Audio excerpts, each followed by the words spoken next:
हाँ भाई। तो कैसा चल रहा है पढ़ाई आप लोगों का? बढ़िया। चलिए आज हम पढ़ेंगे लाइसोसोम। पिछले क्लास में हम पढ़ रहे थे इंडो मेम्ब्रेन सिस्टम। क्या? Indo membrane system. Indo membrane system में हम गोल्जी बॉडी, इंडोप्लाज्मिक रेटिकुलम पढ़ चुके हैं। गोल्जी बॉडी का मेन फंक्शन होता है सिक्रीशन। इंडोप्लाज्मिक रेटिकुलम दो तरह का होता है, उसके बाद हम पढ़े। एक तो होता है स्मूथ इंडोप्लाज्मिक रेटिकुलम और दूसरा होता है rough endoplasmic reticulum. Smooth endoplasmic reticulum lipid synthesis करता है, जबकि rough endoplasmic reticulum protein synthesis करता है due to presence of ribosomes. याद रखना, जहां राइबोसोम वहां पे प्रोटीन सिंथेसिस होगा, क्योंकि राइबोसोम्स का जो मेन फंक्शन है वो क्या है? Protein synthesis. अब बात आता था कि भाई इंडोप्लाज्मिक रेटिकुलम के सरफेस से राइबोसोम्स किसके हेल्प से चिपका होता है, किसके हेल्प से अटैच्ड होता है? तो आंसर था राइबोफोरीन प्रोटीन। किसके हेल्प से? राइबोफोरीन प्रोटीन, है ना। तो ये सब आप पढ़ रहे हैं और एनसीईआरटी भी आप साथ में पढ़ रहे हैं, है ना। अगर नहीं पढ़ रहे हैं तो जरूर बताइएगा। नेक्स्ट अब हम पढ़ेंगे लाइसोसोम्स। क्या पढ़ेंगे भाई? लाइसोसोम। इसको सेल में suicidal bag of the cell के नाम से जानते हैं। किस नाम जानते हैं? Suicidal bag of the cell. तो ये क्या है भाई सेल का? ये है suicidal bag of the cell, है ना। Suicidal bag of the cell. ये जो लाइसोसोम है इसको डिस्कवर करने वाले साइंटिस्ट थे डी डुवे। क्या? De Duve. कौन ने इसको डिस्कवर किया? By de Duve. ठीक है। लाइसोसोम क्या करता है? पूरे सेल को ही क्या कर जाता है? डाइजेस्ट कर जाता है ना। या सेल के अंदर जो स्पेसिफिक सेल ऑर्गेनल्स होते हैं या कोई पैथोजेन आता है उसको ये क्या कर जाता है? डाइजेस्ट कर जाता है। क्लियर? तो सबसे पहले तो लाइसोसोम उसको वार्न करता है, जो भी माइक्रो ऑर्गेनिज्म आता है या फिर सेल का जब ओल्ड एज हो जाता है, सेल रप्चर हो जाता है, सेल टूट जाता है, तो उसको वार्न करता है कि भाई संभलना है तो समझ जाइए। फिर भी अगर सेल खुद को रिकवर नहीं कर पाता है, माइक्रो ऑर्गेनिज्म अगर वहां से नहीं जाता है, तो सेल को अगर डेंजर लगता है, ठीक है, तो लाइसोसोम क्या होता है? अपना हाइड्रोलाइटिक एंजाइम रिलीज करता है और लाइसोसोम के साथ पूरे सेल को क्या कर जाता है? वो डाइजेस्ट कर जाता है उसका हाइड्रोलाइटिक एंजाइम। इसलिए लाइसोसोम को suicidal bag of the cell के नाम से जानते हैं। क्या? Suicidal bag of the cell के नाम से जानते हैं। ये जो लाइसोसोम है ये single membrane bound cell organelles है। जो अभी तक हम double membrane bound cell organelles में दो सेल ऑर्गेनल्स पढ़े हैं, एक तो माइटोकॉन्ड्रिया और दूसरा क्लोरोप्लास्ट। क्या? माइटोकॉन्ड्रिया, क्लोरोप्लास्ट या कहें तो प्लास्टिड्स, क्योंकि हम देखे थे प्लास्टिड्स का मेनली तीन टाइप्स था, एक था क्लोरोप्लास्ट, क्रोमोप्लास्ट और ल्यूकोप्लास्ट। याद है ना। तो प्लास्टिड भी डबल मेम्ब्रेनस सेल ऑर्गेनल्स होता है। लाइसोसोम जो है वो सिंगल मेम्ब्रेन, बोलो ना, बाउंड सेल ऑर्गेनल्स होता है। ये क्या है? एक वेसिकुलर स्ट्रक्चर होता है। क्या? वेसिकुलर स्ट्रक्चर होता है जो गोल्जी बॉडी के पैकेजिंग से बनता है। कैसे बनता है? गोल्जी बॉडी का सिक्रीशन होता है। गोल्जी बॉडी में जो वेसिकल्स होते हैं ना, अगर उसी वेसिकल में हाइड्रोलाइटिक एंजाइम भरा रहेगा तो वो क्या कहला जाएगा?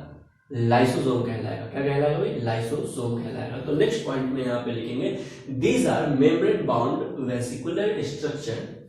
These are membrane bound vesicular, बोलो ना, vesicular structure formed by process of vesicular structure formed by process of क्या? process of packaging in Golgi body, packaging in Golgi body।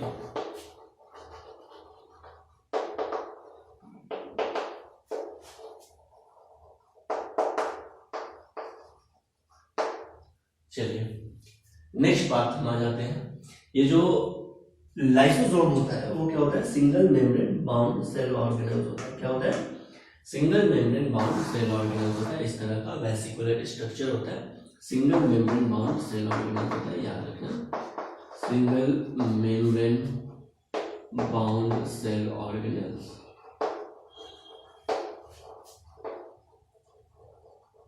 क्या? Single membrane bound cell organelles होता है। इसके अंदर होता क्या है ना, लाइसोसोम के अंदर क्या होता है जो जिसके कारण lysosome suicidal bag of the cell कहलाता है। इसके अंदर होता है हाइड्रोलाइटिक एंजाइम। क्या होता है? ये भरा होता है हाइड्रोलाइटिक एंजाइम से filled with hydrolytic enzyme. Hydrolytic enzyme में हाइड्रोलेजेस आते हैं। क्या आता है भाई? हाइड्रोलेजेस आता है। क्या आता है? हाइड्रोलेजेस आता है। क्लियर? इस हाइड्रोलाइसिस में कौन कौन से एंजाइम आते हैं? अगर लिपिड को डाइजेस्ट करना है तो आता है लाइपेज। क्या आता है भाई? लाइपेज। प्रोटीन को डाइजेस्ट करने के लिए इसमें होता है प्रोटीएज। क्या होता है? प्रोटीएज। लिपिड को लाइपेज, प्रोटीन को प्रोटीएज। अगर कार्बोहाइड्रेट को डाइजेस्ट करना होगा तो इसके पास होता है कार्बोहाइड्रेजेस। क्या होता है? कार्बोहाइड्रेजेस। न्यूक्लिक एसिड को अगर डाइजेस्ट करना होता है तो इसके पास होता है न्यूक्लियेजेस। तो अगर कार्बोहाइड्रेट को डाइजेस्ट करना है तो इसके पास होता है कार्बोहाइड्रेजेस। ठीक है? अगर न्यूक्लिक एसिड को डाइजेस्ट करना है तो इसके पास होता है न्यूक्लियेजेस। क्या होता है भाई? न्यूक्लियेजेस होता है। क्लियर? एक बात ध्यान रखिएगा कि प्लांट में, जनरली प्लांट में लाइसोसोम प्रेजेंट नहीं होता है। एक बार फिर से, हायर प्लांट्स में लाइसोसोम प्रेजेंट नहीं होता है। किसी किसी प्लांट सेल में लाइसोसोम प्रेजेंट हो सकता है।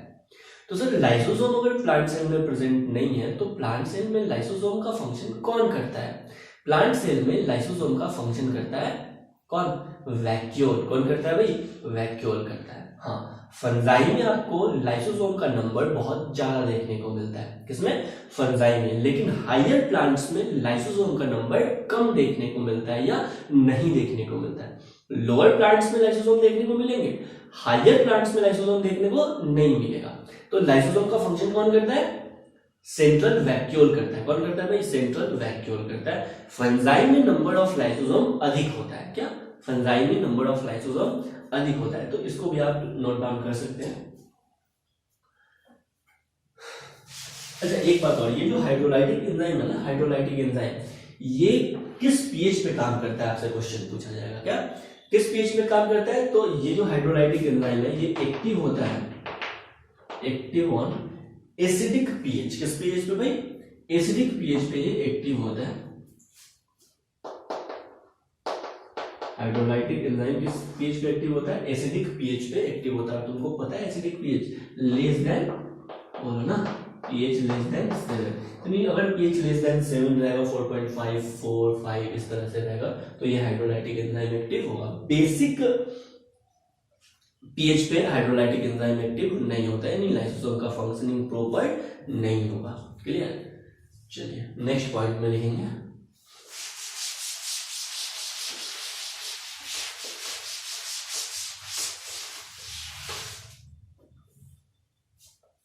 नेक्स्ट पॉइंट में क्या लिखते हैं? In plant cell large central vacuole, in plant cell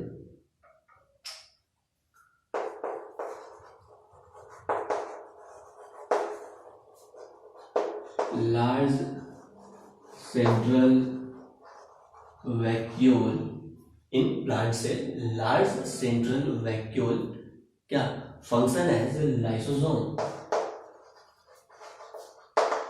function as lysosome. ठीक है? प्लांट सेल में लार्ज सेंट्रल वैक्यूल होता है, वो लाइसोसोम के जैसा फंक्शन करता है। So in higher plants lysosome are less frequent. So in higher plant lysosome are less frequent. Lysosome का नंबर उसमें कम होता है, but number of lysosome high in fungi, but number of lysosome high in fungi।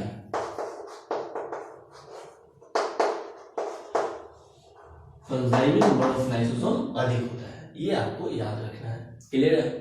अब बात आता है कि सर बैक्टीरिया में लाइसोसोम का फंक्शन कौन करता है? क्योंकि आपको पता है कि बैक्टीरिया प्रोकैरियोटिक सेल है। क्या है? प्रोकैरियोटिक सेल, और बैक्टीरिया में तो मेम्ब्रेन बाउंड सेल ऑर्गेनेल्स नहीं होता है। तो बैक्टीरिया में लाइसोसोम का फंक्शन कौन करता है? तो बैक्टीरिया में लाइसोसोम का फंक्शन करता है पेरीप्लाज्मिक स्पेस। कौन करता है? Periplasmic space. एक बार फिर से, कौन? Periplasmic space. यानी बैक्टीरिया में लाइसोसोम का एनालोगस क्या होता है? पेरिप्लाज्मिक स्पेस होता है। ये पेरिप्लाज्मिक स्पेस क्या है, देखो ये है, क्या है ये है सेल मेम्ब्रेन। क्या भाई, सेल मेम्ब्रेन। और सेल मेम्ब्रेन के बाहर होता है सेल वॉल। क्या होता है, सेल वॉल। और सेल मेम्ब्रेन और सेल वॉल के बीच में जो स्पेस होता है, ये क्या है भाई, बाहर वाला ये है सेल वॉल, और ये अंदर वाला क्या है, ये है सेल मेम्ब्रेन। सेल मेम्ब्रेन और सेल वॉल के बीच में जो स्पेस होता है, इस स्पेस को क्या कहते हैं, क्या कहते हैं, पेरिप्लाज्मिक स्पेस कहते हैं। क्या कहते हैं, पेरिप्लाज्मिक स्पेस कहते हैं। किसमें पढ़ रहे हैं, इन बैक्टीरिया, इन बैक्टीरिया। और बैक्टीरिया मतलब प्रोकैरियोटिक। प्रोकैरियोटिक सेल में लाइसोसोम का फंक्शन कौन करता है, पेरिप्लाज्मिक स्पेस करता है। ये पेरिप्लाज्मिक स्पेस, ये पेरिप्लाज्मिक स्पेस है ना, ये एनालोगस टू, बोलो ना, लाइसोसोम होता है। क्या होता है भाई, ये लाइसोसोम के एनालोगस होता है। क्या होता है, लाइसोसोम के एनालोगस होता है। ये आपको याद रखना है, ठीक है। आपसे क्वेश्चन पूछा जाएगा कि भाई बैक्टीरिया या प्रोकैरियोटिक सेल में लाइसोसोम का फंक्शन कौन करता है। ऑप्शन में आपको दिखेगा, क्या दिखेगा, पेरिप्लाज्मिक स्पेस। क्या, पेरिप्लाज्मिक स्पेस, तो यही आंसर जाएगा। क्लियर है। नेक्स्ट पॉइंट पर हम आ जाते हैं। ये जो लाइसोसोम है ना, ये हाईली पॉलीमॉर्फिक सेल ऑर्गेनेल्स है। क्या, हाईली पॉलीमॉर्फिक सेल ऑर्गेनेल्स है। पॉलीमॉर्फिक सेल ऑर्गेनेल्स कहने का मतलब है ये अपना रूप बदलता रहता है। जब लाइसोसोम फंक्शनिंग करता है, क्या, जब लाइसोसोम फंक्शनिंग करता है तो बहुत सारे मॉर्फोलॉजिकल और फिजियोलॉजिकल चेंज होते हैं। क्या, बहुत सारे मॉर्फोलॉजिकल और फिजियोलॉजिकल चेंज होते हैं। अब सिंपल सा बात है भाई, अब जैसे पुलिस को चोर को पकड़ना होता है तो पुलिस अपना वेश बदल के भी चोर को पकड़ता है ना। उसी तरह से लाइसोसोम अगर सेल में किसी भी तरह का प्रॉब्लम आ गया तो सेल को पहले वर्ड आउट करता है, लेकिन फिर भी अगर सेल नहीं समझ पाता है, माइक्रो ऑर्गेनिज्म नहीं समझ पाता है, तो क्या कर देता है, वो उसको डाइजेस्ट कर देता है, मार देता है, लेकिन खुद के साथ मार देता है। समझ में आ गया। तो अगर आपसे क्वेश्चन पूछा जाए कि हाईली पॉलीमॉर्फिक सेल ऑर्गेनेल्स कौन है, क्या हाईली पॉलीमॉर्फिक सेल ऑर्गेनेल्स कौन है, तो आंसर क्या जाएगा, लाइसोसोम्स। कौन है भाई, लाइसोसोम्स है। तो नेक्स्ट पॉइंट में इसको लिखिएगा, lysosome are highly polymorphic cell organelles. Lysosomes are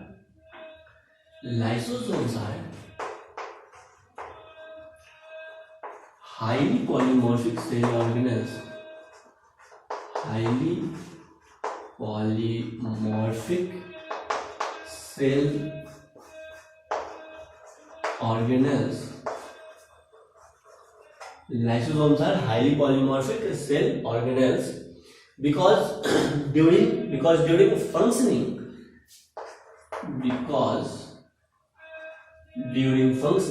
वही लाइसोसोम को हाईली पॉलीमॉर्फिक सेल ऑर्गेनेल्स क्यों कहते हैं, क्योंकि ये अपने फंक्शन के दौरान बहुत सारे फंक्शनल और मॉर्फोलॉजिकल चेंज करता है। बहुत सारे फंक्शनल और अपने फंक्शन के दौरान बहुत सारे मॉर्फोलॉजिकल और फिजियोलॉजिकल चेंज करता है। बहुत सारे फंक्शन के दौरान बहुत सारे मॉर्फोलॉजिकल और फिजियोलॉजिकल चेंज करता है, इसके कारण इसको क्या कहते हैं, हाईली पॉलीमॉर्फिक सेल ऑर्गेनेल्स कहते हैं। Clear. Lysosomes are highly polymorphic cell organelles because during functioning, because during functioning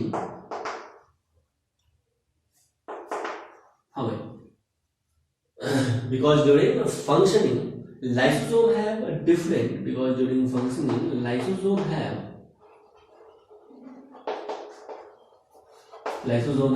different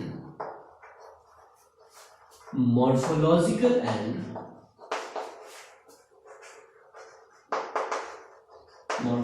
and physiological state।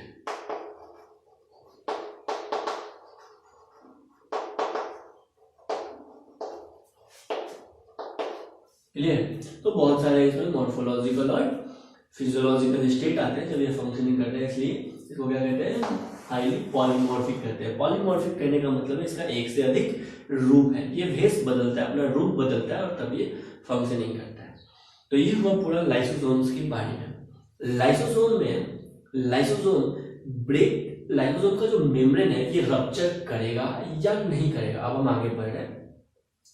Lysosome rupture करेगा उसका मेम्ब्रेन या नहीं करेगा, वो डिपेंड करता है कि भाई हमारे बॉडी में सेल के पास मेम्ब्रेन स्टेबलाइजर है या नहीं है। अगर मेम्ब्रेन स्टेबलाइजर का अमाउंट कम है तो लाइसोसोम आसानी से रप्चर कर जाएगा। समझ में आ गया? या मेम्ब्रेन स्टेबलाइजर कम है तब भी लाइसोसोम आसानी से रप्चर कर जाएगा, या लाइसोसोम के पास मेम्ब्रेन लेवलाइजर का अमाउंट अधिक है तब भी लाइसोसोम आसानी से रप्चर कर जाएगा। यानी लाइसोसोम का मेम्ब्रेन रप्चर करेगा या नहीं करेगा ये डिपेंड करता है कि लाइसोसोम के पास मेम्ब्रेन स्टेबलाइजर या मेम्ब्रेन लेवलाइजर कितना अमाउंट में है। क्लियर? यानी लाइसोसोम का जो फंक्शनिंग है ये रप्चर करेगा या नहीं करेगा ये पीएच पे तो डिपेंड करता ही नहीं है। किस पे डिपेंड करता है? पीएच पे डिपेंड करता ही है। अगर एसिडिक पीएच होगा तभी हाइड्रोलाइटिक एंजाइम वर्क करेगा। क्लियर? उसके अलावा मेम्ब्रेन स्टेबलाइजर और मेम्ब्रेन लेवलाइजर पे भी उसके अलावा मेम्ब्रेन स्टेबलाइजर और मेम्ब्रेन लेवलाइजर पे भी डिपेंड करता है। क्लियर? तो नेक्स्ट हेडिंग दीजिएगा लाइसोसोम, और उसको दो पार्ट में डिवाइड कीजिएगा। लाइसोसोम के बाद एक होता है, बोलो ना, मेम्ब्रेन स्टेबलाइजर और दूसरा होता है मेम्ब्रेन लेवलाइजर। स्टेबलाइजर क्या है? वैसे सब्सटेंस है जो लाइसोसोम के मेम्ब्रेन को स्टेबलाइज करने की कोशिश करता है। लाइसोसोम्स के मेम्ब्रेन को ये कोशिश करता है कि रप्चर ना हो। और मेम्ब्रेन लेवलाइजर वैसे सब्सटेंस होते हैं जो लाइसोसोम के मेम्ब्रेन को फ्रेजाइल बनाते हैं। क्या बनाते हैं? फ्रेजाइल बनाते हैं, जिसके कारण rupture, chance of rupturing increase हो जाता है। इसके कारण due to presence of membrane labilizer के कारण। ठीक है? तो हम लाइसोसोम्स को दो पार्ट में डिवाइड करेंगे। एक तो क्या, लाइसोसोम के पास क्या है? मेम्ब्रेन स्टेबलाइजर है, और दूसरा लाइसोसोम के पास क्या है? Membrane labilizer. Membrane stabilizer and membrane labilizer. Membrane stabilizer क्या है? मेम्ब्रेन स्टेबलाइजर आर सब्सटेंस हाँ भाई, ये वैसे सब्सटेंस है जो लाइसोसोम के मेम्ब्रेन को रप्चर होने से स्टॉप करते हैं। ठीक है? तो membrane stabiliser are substance which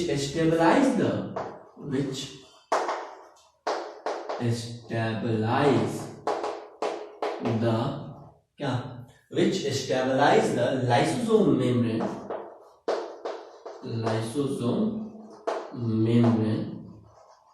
and बोलना and stop its rupture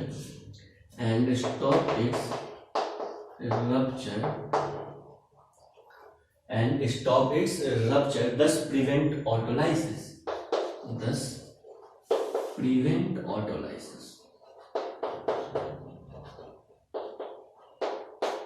इसके कारण ऑटोलाइसिस रुक जाता है। एग्जाम्पल, मेम्ब्रेन स्टेबलाइजर का एग्जाम्पल क्या है? ठीक है? तो देखो, कोलेस्टेरॉल। क्या हो गया भाई? कोलेस्टेरॉल। याद कीजिए, प्लाज्मा मेम्ब्रेन में कोलेस्टेरॉल होता था जो क्या करता था?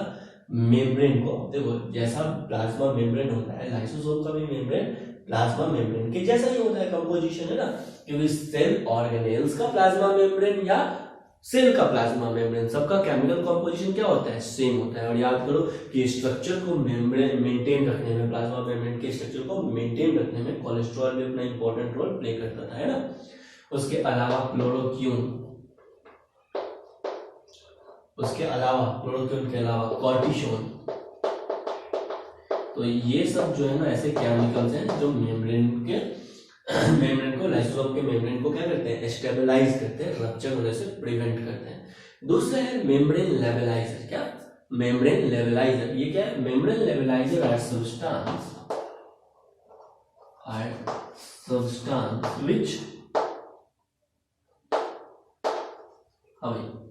which बोलो ना, which make up lysosome fragile, which make up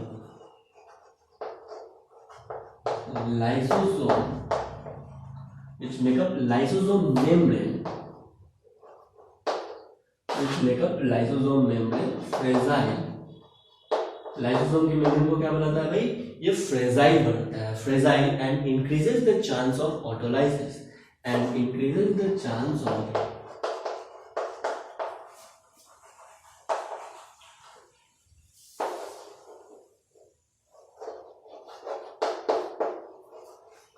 autolysis and increases the chance of autolysis. Autolysis के चांस को क्या कर दिया, इंक्रीज कर देता है। और ये क्या हो सकता है, एग्जांपल इसका देखेंगे, जो हार्मोन होता है ना वो इसका एग्जांपल होता है, जैसे प्रोजेस्टेरॉन, टेस्टोस्टेरॉन, उसके अलावा fat soluble vitamin, vitamin A, D, E K और यूवी रेडिएशन क्या होते हैं, मेम्ब्रेन लेवलाइजर का काम करते हैं। तो लिखेंगे प्रोजेस्टेरॉन, टेस्टोस्टेरॉन, उसके अलावा विटामिन ए, डी, ई के, है ना। ये जो विटामिन ए, डी, ई के है ये क्या है, फैट सॉल्युबल विटामिन है, ये भी मेम्ब्रेन लेवलाइजर का काम करता है। उसके अलावा यूवी रेडिएशन, क्या यूवी रेडिएशन, ये सब क्या है, मेम्ब्रेन लेवलाइजर का काम करते हैं। नेक्स्ट है अपना जो इंडो मेम्ब्रेन सिस्टम का एक लास्ट कंपोनेंट है, वो है क्या है, वैक्यूल। क्या भाई, वैक्यूल। तो नेक्स्ट हेडिंग लीजिएगा वैक्यूल। लाइसोसोम में आपको याद रखना है कि भाई इसका पीएच, इसका जो एंजाइम है, हाइड्रोलाइटिक एंजाइम है, ये एसिडिक पीएच पे काम करता है। Lysosome single membrane bound cell organelles होता है। लाइसोसोम को डिस्कवर करने वाले साइंटिस्ट कौन है, डी डूवे। क्या भाई, डी डूवे। और लाइसोसोम क्या करता है, सेल को ले डूबता है। तो याद रखना, डी डूवे, ले डूवे, ठीक है। तो तुमको याद रहेगा कि क्लियर। उसके बाद मेम्ब्रेन लेवलाइजर, मेम्ब्रेन स्टेबलाइजर, ठीक है। अगर याद रहे तो बढ़िया है, नहीं रहे तो कोई बात नहीं, क्योंकि एनसीईआरटी में नहीं दिया हुआ है, इसलिए ज्यादा इंपॉर्टेंट नहीं है। उसके अलावा आपको पेरिप्लाज्मिक स्पेस तो याद होना ही चाहिए। क्या, periplasmic space analogous to lysosome. किसके पास होता है पेरिप्लाज्मिक स्पेस, बैक्टीरिया के पास। किसके पास, बैक्टीरिया के पास। क्लियर। नेक्स्ट हेडिंग देंगे हम वैक्यूल। क्या, वैक्यूल। तो देखो भाई, वैक्यूल जो है ना, वैक्यूल ये मेनली प्लांट में पाया जाता है। किसके पास पाया जाता है भाई, मेनली प्लांट के पास पाया जाता है। और ये प्लांट सेल का 90% वॉल्यूम ऑक्युपाई कर लेता है। क्या, प्लांट सेल का 90% वॉल्यूम ऑक्युपाई कर लेता है। देखो मान लो ये प्लांट सेल है, क्या है ये, प्लांट सेल है। और इस प्लांट सेल में 90% स्पेस कौन ले लिया, ये वैक्यूल ले लिया। यानी सेंट्रल पोर्शन पे कौन रह जाता है, वैक्यूल होता है। कौन होता है भाई, वैक्यूल होता है। तो फर्स्ट पॉइंट इसमें लिखेंगे, it can occupy up to 90% volume of the cell. क्या, it can occupy, it can occupy 90% volume of the cell, volume of cell, of cell. और कौन सा सेल, प्लांट सेल। यानी प्लांट सेल का characteristic feature है क्या, vacuole. Vacuole सिर्फ और सिर्फ प्लांट सेल में ही प्रेजेंट होता है। किसके पास, प्लांट सेल में प्रेजेंट होता है। आपको पता है ये जो वैक्यूल है ना, वैक्यूल, इसका काम क्या है, इसका काम है जो भी वाटर है सेल के पास एक्स्ट्रा है, सैप है सेल के पास एक्स्ट्रा है, एक्सक्रीटरी प्रोडक्ट है, इवन क्या, एक्सक्रीटरी प्रोडक्ट है। क्या, एक्सक्रीटरी प्रोडक्ट है। सेल के पास अगर कुछ भी एक्स्ट्रा है तो उसको कहाँ पे भेज देना है, बोलो ना, वैक्यूल में भेज देना है। कहाँ पे भेज देना है, वैक्यूल में भेज देना है। जिसके कारण ये जो वैक्यूल है ना, वैक्यूल, इसका कॉन्सेंट्रेशन अधिक होता है। वैक्यूल का कॉन्सेंट्रेशन अधिक होता है। क्यों, क्योंकि इसके पास सैप है, कुछ अमाउंट में वाटर भी है, कुछ अमाउंट में एक्सक्रीटरी प्रोडक्ट है, अदर मटेरियल है जो प्लांट सेल के लिए यूजफुल नहीं है, वो सब प्लांट सेल कहाँ पे भेज देता है, बोलो ना, वैक्यूल में भेज देता है। यानी वैक्यूल प्लांट सेल का टेम्पररी स्टोरेज हाउस है। क्या क्या क्या क्या, वैक्यूल प्लांट सेल का टेम्पररी स्टोरेज हाउस है। क्या, वैक्यूल प्लांट सेल का टेम्पररी स्टोरेज हाउस है। आपको पता है ये जो वैक्यूल है बहुत सारे मटेरियल को स्टोर करता है, जिसके कारण वैक्यूल का कॉन्सेंट्रेशन अधिक होता है और सेल का कॉन्सेंट्रेशन कम होता है। तो कॉन्सेंट्रेशन ऑफ वैक्यूल,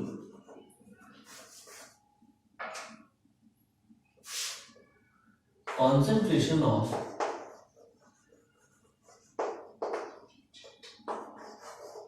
वैक्यूल अधिक होता है और कॉन्सेंट्रेशन ऑफ सेल क्या होता है, कॉन्सेंट्रेशन ऑफ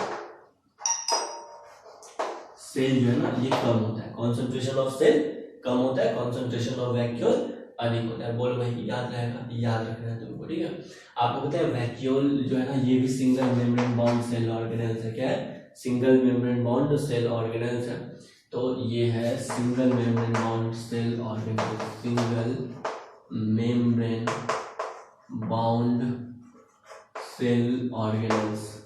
जो सबसे खास बात है, ये तो temporary storage house of the cell है किसका? प्लांट सेल का। उसके अलावा तुमको ये बहुत इंपॉर्टेंट क्वेश्चन बनता है कि भाई ये जो है ना single membrane bond cell organelles है और इसके मेम्ब्रेन को क्या कहते हैं? Membrane of vacuole. क्या? मेम्ब्रेन ऑफ वैक्यूल क्या कहलाता है ना? बहुत इंपॉर्टेंट है। क्या कहलाता है? टोनोप्लास्ट कहलाता है। क्या कहलाता है भाई? टोनोप्लास्ट कहलाता है। मेम्ब्रेन ऑफ वैक्यूल क्या कहलाता है? टोनोप्लास्ट कहलाता है। क्या? टोनोप्लास्ट कहलाता है। क्लियर? अमीबा में बहुत सारे कॉन्ट्रेक्टाइल वैक्यूल होते हैं, सॉरी अमीबा में कुछ कॉन्ट्रेक्टाइल वैक्यूल होते हैं, बहुत सारे नहीं, या एक कॉन्ट्रेक्टाइल वैक्यूल होता है जो अमीबा में एक्सक्रीटरी ऑर्गन का काम करता है। एक्सक्रीटरी ऑर्गन तो नहीं बोलेंगे क्योंकि ये यूनिसेलुलर है। एक्सक्रीटरी स्ट्रक्चर का काम करता है। किसका? एक्सक्रीटरी स्ट्रक्चर का काम करता है। याद रखना कि भाई कॉन्ट्रेक्टाइल वैक्यूल अमीबा में या यूनिसेलुलर यूकैरियोटिक ऑर्गेनिज्म प्रोटिस्टा में क्या होता है? परमानेंट होता है। क्या होता है? परमानेंट होता है। लेकिन बहुत सारे प्रोटिस्टा में फूड वैक्यूल टेम्पररी बनता है। क्या? फूड वैक्यूल टेम्पररी बनता है।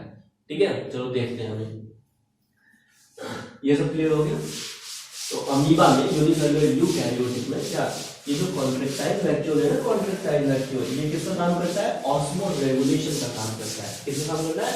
ऑस्मो रेगुलेशन का काम करता है। एक्सक्रीटरी स्ट्रक्चर का काम करता है। किसका? एक्सक्रीटरी स्ट्रक्चर का काम करता है। तो कॉन्ट्रेक्टाइल वैक्यूल, क्या? कॉन्ट्रेक्टाइल वैक्यूल, ये जो कॉन्ट्रेक्टाइल वैक्यूल है ये किसमें होता है? अमीबा में होता है या यूनिसेलुलर यूकैरियोटिक ऑर्गेनिज्म में देखने को मिलता है। इसको कहते हैं प्रोटिस्टा। ये इंपॉर्टेंट फॉर एक्सक्रीशन होता है। क्या? इंपॉर्टेंट फॉर एक्सक्रीशन होता है। क्या? इंपॉर्टेंट फॉर एक्सक्रीशन, या इसको कहते हैं इंपॉर्टेंट फॉर ऑस्मो रेगुलेशन। क्या? Important for osmo regulation. बोलो भाई, ध्यान पड़ेगा। क्या? Important for osmo regulation. ठीक है, बहुत सारे यूनिसेलुलर यूकैरियोटिक ऑर्गेनिज्म जैसे कि प्रोटिस्टा में फूड वैक्यूल बनता है, लेकिन फूड वैक्यूल टेम्पररी बनता है और फूड को इंगल्फ करने के लिए बनता है। फूड वैक्यूल को इस परमानेंट वैक्यूल से कंपेयर मत कर देना। देखो होता क्या है, ये हो गया अमीबा। क्या हो गया? ये अमीबा। अब अमीबा को कहीं दिखता है फूड। क्या? अमीबा को क्या दिखता है? कहीं फूड। तो ये अमीबा का स्यूडोपोडिया होता है। क्या होता है? स्यूडोपोडिया। ये जाता है फूड के पास और अपने स्यूडोपोडिया के हेल्प से ऐसे फूड कप बना लेता है। क्या बना लेता है? स्यूडोपोडिया के हेल्प से फूड के चारों तरफ अपने स्यूडोपोडिया से घेर देता है। ये बन गया फूड कप। क्या बन गया? Food cup. देखो ये कप जैसा स्ट्रक्चर आ गया तो फूड कप बन गया। समय के साथ ये जो प्लाज्मा मेम्ब्रेन है ना, क्या प्लाज्मा मेम्ब्रेन है, ये अटैच्ड हो जाएगा। क्या हो जाएगा? अटैच्ड हो जाएगा। इस तरह से ये हो गया फूड और यहाँ पे फूड कैप का मेम्ब्रेन ऐसे ऐसे अटैच हो जाएगा आपस में। ठीक है, तो ये जो स्ट्रक्चर बन गया टेम्पररी, इस स्ट्रक्चर को क्या कहते हैं? फूड वैक्यूल कहते हैं। क्या कहते हैं भाई? फूड वैक्यूल कहते हैं। अब अमीबा क्या करेगा? इस फूड पे बहुत सारे अपने एंजाइम का सिक्रीशन करेगा। क्या करेगा? और इस फूड को inside the food vacuole digest करेगा, एब्जॉर्ब कर लेगा। क्या कर लेगा? एब्जॉर्ब कर, जो अनडाइजेस्टेड फूड होगा फिर बाहर निकाल देगा। और जैसे ही इसको बाहर निकाल देगा फिर फूड वैक्यूल का कहानी खत्म हो जाएगा, डाइजेस्टेड फूड अंदर चला जाएगा। समझ में आ गया? तो फूड वैक्यूल टेम्पररी बनता है। क्या? फूड वैक्यूल टेम्पररी बनता है, याद रखिएगा। लेकिन कॉन्ट्रेक्टाइल वैक्यूल जो एक्सक्रीशन के लिए होता है, जो ऑस्मो रेगुलेशन के लिए होता है, वो परमानेंट रहता है। क्या रहता है भाई? परमानेंट रहता है। क्लियर? आपसे क्वेश्चन पूछा जाएगा कि भाई हमारे पास तो किडनी है, अमीबा के पास क्या है जो ऑस्मो रेगुलेशन करता है? आंसर चला जाएगा कॉन्ट्रेक्टाइल वैक्यूल है। क्या भाई? कॉन्ट्रेक्टाइल वैक्यूल है। क्लियर? तो आज के लिए इतना ही, छोटा टॉपिक था दोनों, लाइसोसोम और वैक्यूल। इसको एनसीईआरटी से जरूर पढ़ना, कुछ नहीं समझ में आए तो पूछना है। नेक्स्ट अपना हम टॉपिक पढ़ेंगे राइबोसोम्स। क्या पढ़ेंगे भाई? राइबोसोम। नेक्स्ट सेल ऑर्गेनेल्स होगा अपना राइबोसोम। ठीक है, तो राइबोसोम्स। ये नेक्स्ट टॉपिक पढ़ेंगे हम अगले क्लास में, राइबोसोम। तब तक के लिए आप सेल्फ स्टडी कीजिए, एनसीईआरटी जरूर पढ़ना है। जो सीट मिला है आप उससे क्वेश्चन बनाइए, उसमें क्वेश्चन बहुत सारे दिए गए हैं। मेन क्वेश्चन पे फोकस करना है, वो है प्रीवियस ईयर वाले क्वेश्चन। क्या प्रीवियस ईयर वाले क्वेश्चन की कैसे क्वेश्चन आते हैं, क्या टर्म रहता है क्वेश्चन का, समझना क्या ट्रेडिशन है क्वेश्चन पूछने का। इसलिए आपको प्रीवियस ईयर क्वेश्चन करना एकदम मस्ट है, ठीक है। तो आज के लिए इतना ही, थैंक यू।